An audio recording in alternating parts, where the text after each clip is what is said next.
Fikih itu kalau bangun kaidahnya gampang. Fikih itu gampang sekali karena sesuai fitrah manusia. Misalnya fikih itu kadang saya baca itu ya tertawa. Coba orang wajib mandi karena keluar mani. Ya sudah keluar mani wajib mandi. Sebetulnya keluar anak itu tidak ada hadisnya, nggak ada dalilnya. Tapi wajib mandi orang nifas itu karena mengeluarkan anak. Itu orang-orang fikih yang masih asli itu kalau bilang ya li anal walada maniyun munakidun. Ya kadang-kadang sembrono. Ya enteng saja. Mbah jenengan tak nonton tenan kok ngendikane gitu. Li anal walada maniyun munakidun. Jadi sampean itu ya maniyun munakidun. Jadi khurujul mani itu ya punya far'ul hukmi yaitu khurujul walad. Sama-sama yujibul ghusla. Karena sama-sama apa? Maniyun batin mbah tak nut tenan kok terus ini ajak guyon apa piye gitu. Dan ulama itu memang rileks. Ketika Syekh Zakaria Al-Ansari membela mazhab Syafi'i yaitu dalam konteks tahur. Kita tahu kan kalau ghafir itu mengampuni, kalau sering mengampuni disebut ghafur. Syakir orang yang terima kasih, kalau sering syukur disebut syakur. Sehingga rata-rata sifatnya Allah itu ikut sifat mubalaghah, wahhab, faul ya. Ya kan itu aturannya gitu kan, fa'alun aw mif'alun aw fa'ulu fi kasratin an fa'ilin badil. Nah logikanya kalau wa anzalna minas sama ima'an tahura, artinya kalau nak maknani gini, wa anzalna lan nurono ingsun Allah minas sama isange langit nurono ma'an ing banyu tahuron kang iso nyucikno bolak-balik. Karena faul adalah untuk lil kasroh atau lil mubah, harusnya nggak ada mustakmal.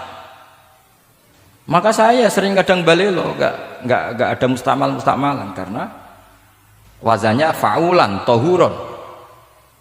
Tapi Imam Zakaria Al-Ansari, Syekh Zakaria Al-Ansari bela-bela madzhab Syafi'i, kata beliau ya'ti faul bima'nal alat, kayak sahur lima itas saharubi. Tapi ya agak-agak takalluf, agak-agak apa? Termasuk takallufnya lagi Syekh Zakaria Al-Ansari, atau faul bima'na takrir atau mubalaghah fi udwin wahid. Di sini biasanya baca udwin apa udwin, tidak tahu saya, pokoknya bacanya 2 kali gak apa-apa. Umumnya apa? Udwin ya? Ya sudahlah, ikut partai sampean saja. Saya ini agak grogi, saya pakai madzhab peloso harus ikut guru apa madzhab sarang yang nggak harus ikut tapi akhirnya salah, tidak tahu saya, karena kata Mbah Mun gitu kalau membela diri, nak ngaji ning peloso Lirboyo murid kudu maknani ya apik ben murid roh makna, tapi nak sarang gak oleh dimaknani. Ke sarang ketika dinyek al ilmu sayyidun wal kitabatu qaiduhu qayyid apa suyudaka fil hibalil wasiqah, kata beliau iya tapi nak naline kakean ya mati bodoh. Itu karena itu jadi itu guyonan ya, guyonan manhaj. Ini sudah saya sama ini koalisi yang baik. Karena saya punya madzhab sarang, sama punya madzhab peloso, harus sama-sama konsisten dengan madzhab masing. Nanti di mahsyar nanti kita ketemu. Siapa yang ahli Fathul Wahab, siapa yang ahli Bako.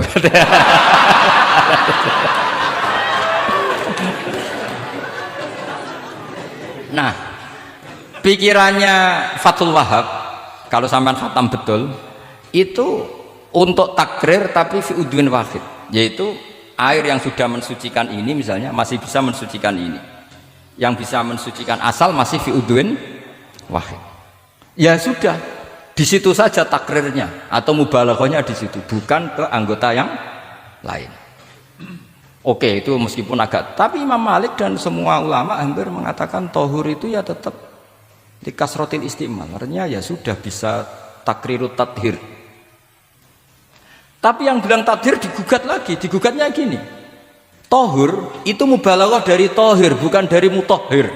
Ini kalau sampean Fathul Masail, sampean nggak pernah tahu Fathul Masail sedetail ini, nanti diulang lagi khatamannya.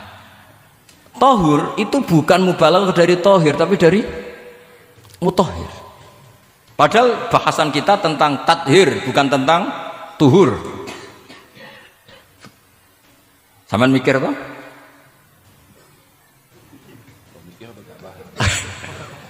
Gak usah dijawab apa diterangkan? Apa ngaji lagi aja, gak usah boyong dulu.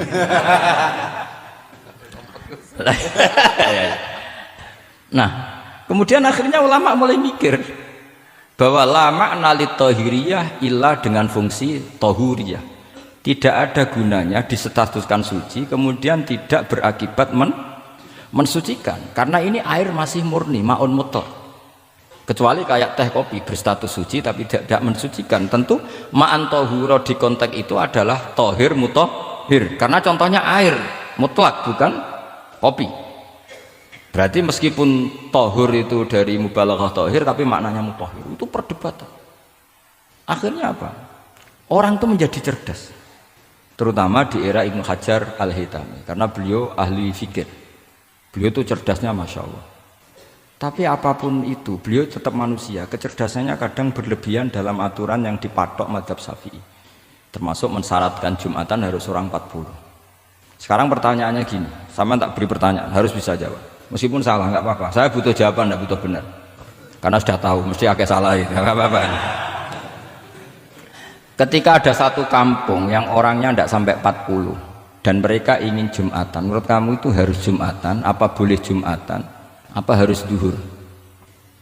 Apa ya Jumatan ya duhur? Masyarakat gak mau biasanya. Tidak harus Jumatan, boleh tidak Jumatan, apa harus duhur? Apa nggak perlu ada hukumnya? Ben karepmu. Nah, di kitab-kitab I'anatul Thalibin, Said Abi Bakar Sato, itu beliau ngendikan kamu harus tetap Jumatan meskipun jumlahnya belum 40. Karena apa? Madharat tarkil Jum'ah itu lebih ngeri ketimbang mensyaratkan 40 yang asal usul dalilnya itu tidak jelas. Imam Ahmad bin Hanbal kalau ditanya apakah Jumatan harus 40, itu ghadiban sadidan, marah besar. Lam yarid fil adat nasun, tapi nggak ada dalam adat Jumatan nas. Imam Syafi'i itu hanya asumsi, biasanya wong 40 mesti ono waline. Tapi potongan-potongan gini meskipun sebanyak ini kan ndak, sampean menjamin nggak kalau ada 200 orang ada walinya ini? Dulu itu 40 orang pasti ada walinya, sekarang buat 1000 nggak ada jaminan ada wali. Dulu itu ada 2 wali, yang satu rokok, dikritik sama yang nggak rokok. Mosok pangeran dikebuli katanya karena tapi wali rokok ini ahli tauhid, Allah laisa bimakanin katanya.